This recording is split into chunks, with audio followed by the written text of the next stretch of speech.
Hi everyone, welcome back to TechWalls. This is another video showing Tesla's FSD in bad weather. Unlike my previous video tested during the night, FSD has a much better performance in a rainstorm during the day. There were a few warnings, but the FSD was not disabled at all during my trip.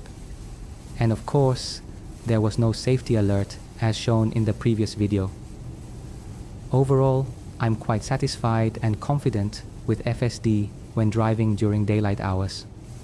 If you find the video helpful, please like and subscribe to our channel.